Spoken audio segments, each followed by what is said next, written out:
Hi guys, this is Matt with Deepwoods Paranormal. I'm coming back to you with another paranormal podcast. We're going to start out with some housekeeping.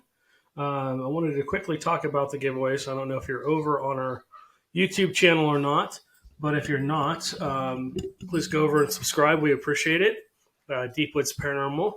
Um, so we're doing a hat giveaway. We have reached well over 300 subscribers. Thank you guys so much. We really appreciate it. And so essentially, we're going to be giving away like a hat like this. Or here's another one. This is still in his bag. It's just different lettering, and the sides, the back's different. I'm going to be giving that to a location host. We're going to be investigating here a location in Bryan for once, which is going to be cool. That'll happen sometime beginning of next year. Okay, so a lot of people keep asking me, Bigfoot on the brain. How's it going with the Bigfoot research? We are currently, we've met with a couple other people from enthusiasts to other teams, and we're working with them on setting up times and locations to go out and look for the big guy and see if we can document any activity or footprints, or maybe find some hair samples or something else kind of samples. Unfortunately, the scat sample I collected, I found out is just not going to be very good. It'll come back with a lot of different, samples from whatever was eaten. The DNA will come back with multiple hits, probably. At least that's what I was told. So, that said, we will be returning to Joe's camp. I have about, 6 or 7 locations that are virgin territory. I've looked at all the reports, and there's multiple reports in the area, but to my knowledge, nobody has investigated these locations. Sorry if I'm blocking my face here.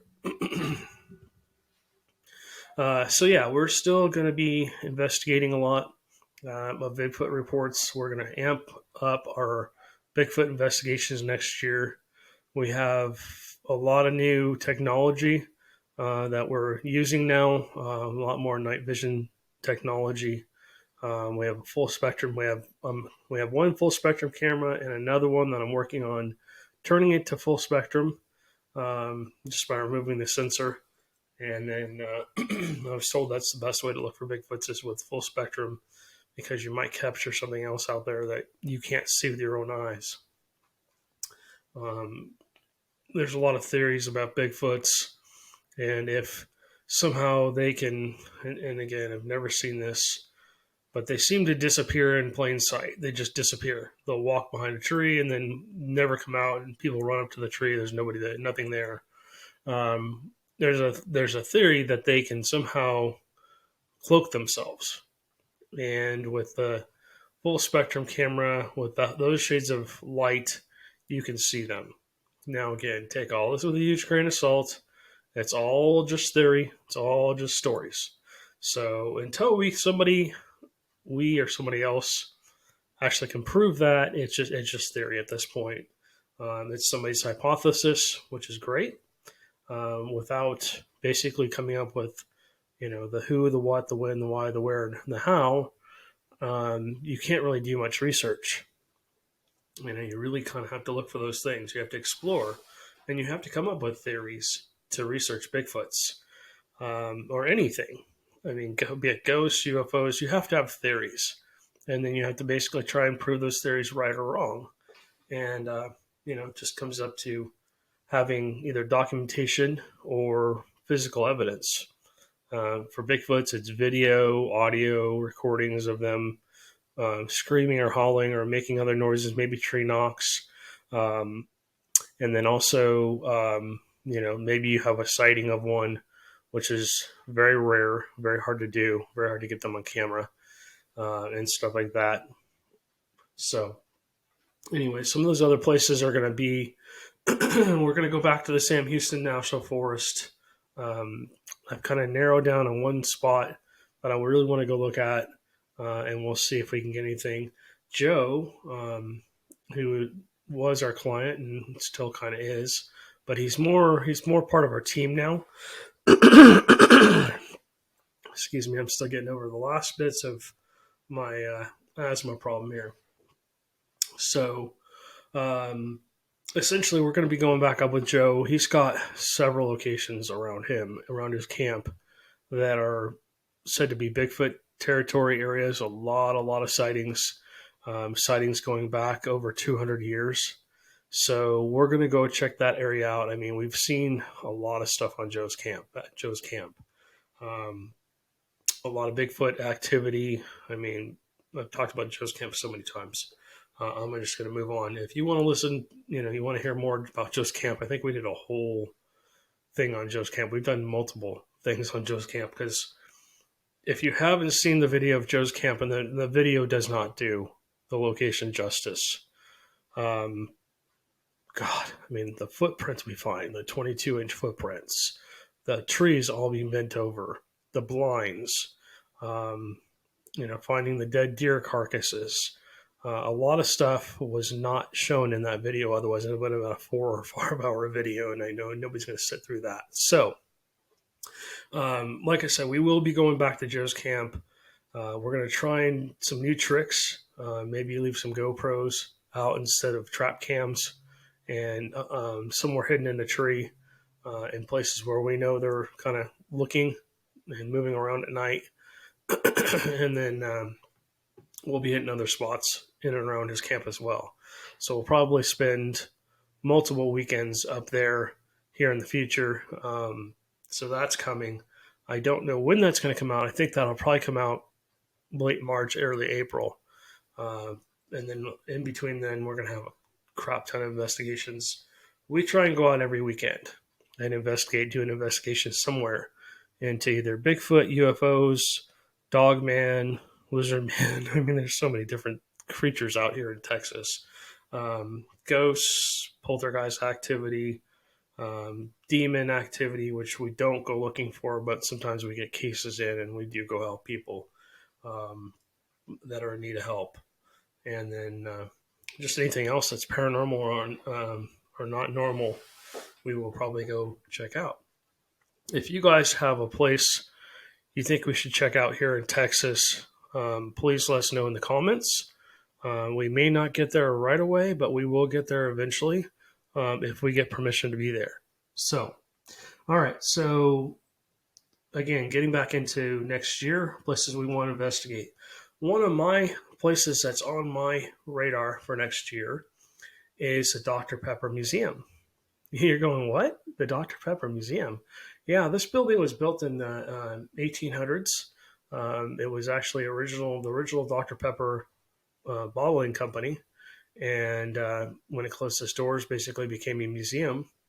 And so it's really cool. I really like Dr. Pepper anyway, so I would want to go there anyways. But supposedly it's haunted as well. They've picked up everything from a EVP of a woman saying, "Here comes the train," and then hearing the train actually come by. The workers report seeing faces and then them just disappearing. They hear footsteps walking around, and then things just go flying off the shelf, which is strange. I'm sure there's more reports, but at this time, I've just started to scratch the surface. I've been keeping an eye on it. I started looking at it last year. I mean, the beginning of this year, excuse me. And it's somewhere I really want to go. And I want to see if we can do a full-on investigation there and document anything. So, another place I've always wanted to go is Buddy Holly's gravesite. And that'll probably be a day investigation. Go there, see if we can make contact with anything, any spirits. But essentially, we'll basically be going through not only Buddy Holly's site, but there's a lot of graves there. So maybe we can make contact with anything else that's there as well, or anybody else. Next to that is a place called Hell's Gate. And what that is there's a railroad railroad bridge that goes across this gap, and where the Brazos River runs through. And essentially, there's lots of stories. I don't know if any of them are true or not, but anything from demonic to just human spirits to shadowy figures down there. There was a story, and this has never been actually verified. And so again, just take all this with a grain of salt. But supposedly there was a train that was coming over coming over towards Hell's Gate, and bandits robbed the train, supposedly murdered everybody. And as they got the train up over the bridge, they took everybody and threw them off, the dead bodies, into the river below. And so supposedly the passengers from the train robbery are still haunting the area, supposedly.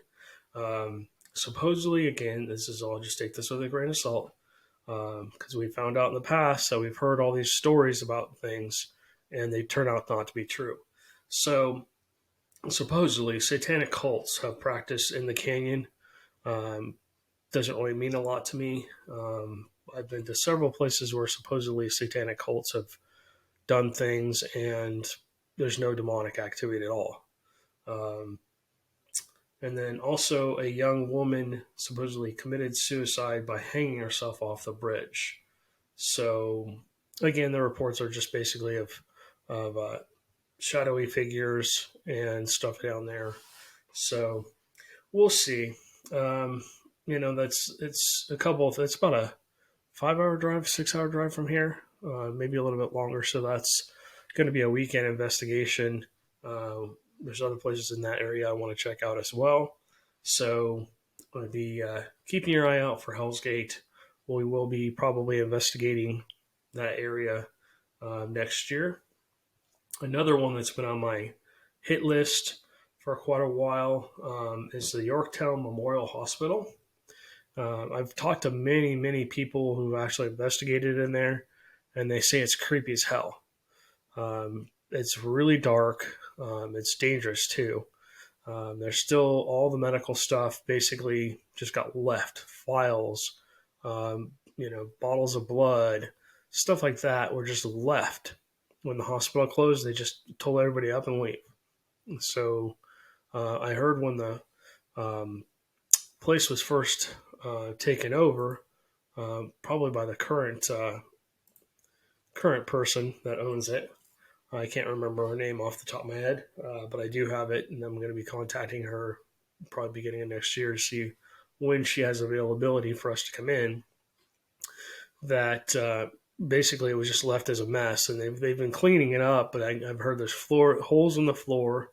Supposedly the front rail, the stairs, are so dangerous that they actually put a pane of glass in front of it so people couldn't actually go up there. And there's reports that someone sits there and taps on the glass. Another thing about this hospital, is that the patients were not well taken care of. And that's part of the reason it shut down. Anytime you have a hospital or any location where people are not well taken care of,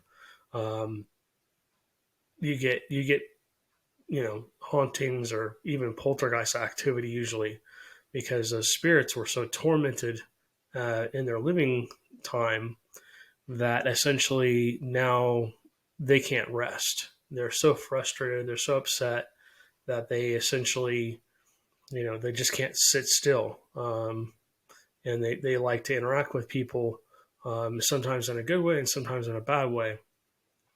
I've heard of people actually being scratched in this place too. So do I think it's demonically haunted? Probably not. Anytime you have that kind of stuff going on, you will get a demonic type haunt or negative. Anytime you have a concentrated area where negative things happen, you sometimes can get a demonic haunt. A lot of the times what happens with these kind of haunts is they're not truly demonic, but all that pain, all that frustration, and everything that happened with those people um, from being mistreated and maybe even mentally abused or not given correct care or being in a lot of pain because they weren't given correct care, that leaves a mark on the location. It leaves some kind of energy.